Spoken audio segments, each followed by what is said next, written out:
नमस्कार दोस्तों, जय माता दी। आप सभी का स्वागत है हमारे चैनल पर। आज हम बात करने वाले हैं चैत्र नवरात्रि 2026 के बारे में। इस साल चैत्र नवरात्रि 19 मार्च से शुरू हो रही है और इन 9 दिनों में माँ दुर्गा के 9 स्वरूपों की पूजा की जाती है। भक्त पूरे श्रद्धा और भक्ति के साथ व्रत रखते हैं, पूजा करते हैं और माँ दुर्गा से अपने जीवन में सुख, शांति और समृद्धि की कामना करते हैं। नवरात्रि का पर्व केवल एक त्योहार नहीं है, बल्कि यह भक्ति, आस्था और आत्मशुद्धि का समय होता है। इन दिनों में लोग अपने मन, वचन और कर्म को शुद्ध रखने की कोशिश करते हैं, लेकिन कई बार ऐसा होता है कि लोग अनजाने में कुछ ऐसी गलतियां कर देते हैं जिससे व्रत का पूरा फल नहीं मिल पाता।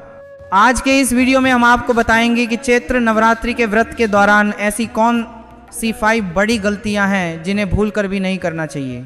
अगर आप इन गलतियों से बचते हैं और पूरे नियम और श्रद्धा से माँ दुर्गा की पूजा करते हैं तो माँ की कृपा हमेशा आपके ऊपर बनी रहती है।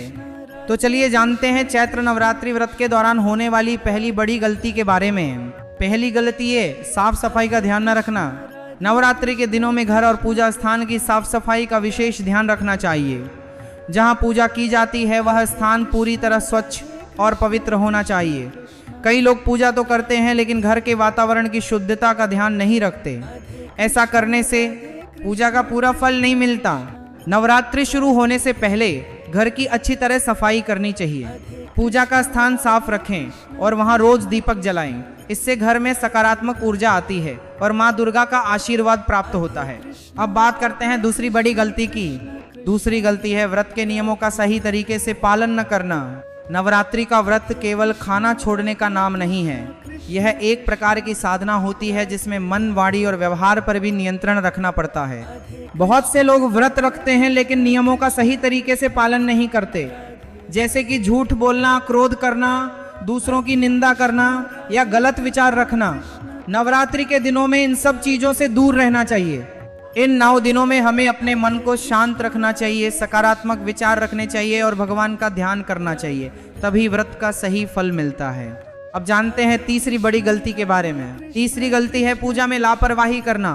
नवरात्रि के दिनों में माँ दुर्गा की पूजा पूरे विधि विधान और श्रद्धा के साथ करनी चाहिए। कई लोग जल्दी जल्दी पूजा कर लेते हैं या ध्यान नहीं देते कि पूजा सही तरीके से हो रही है या नहीं।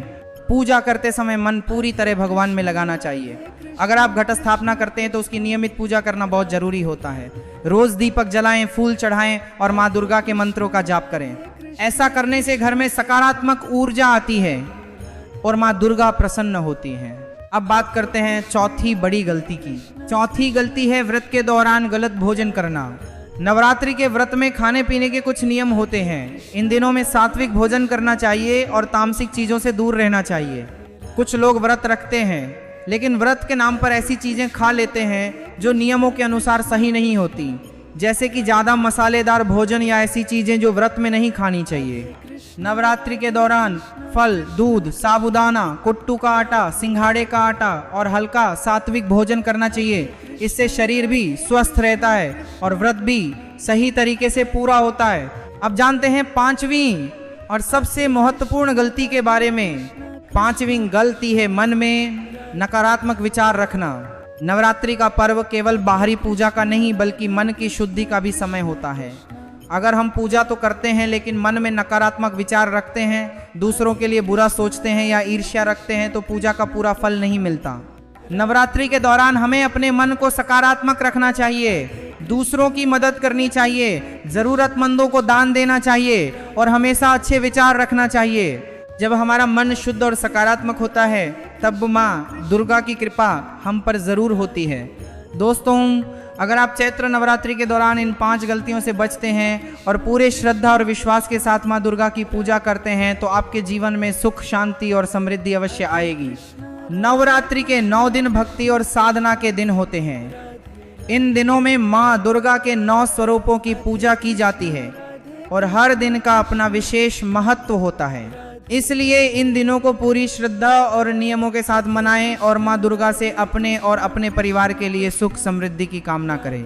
अगर आपको ये जानकारी अच्छी लगी हो तो वीडियो को लाइक ज़रूर करें और ऐसे ही धार्मिक और उपयोगी वीडियो देखने के लिए हमारे चैनल को सब्सक्राइब करना ना भूलें और कमेंट में ज़रूर लिखें जय माता दी। जय माता दी।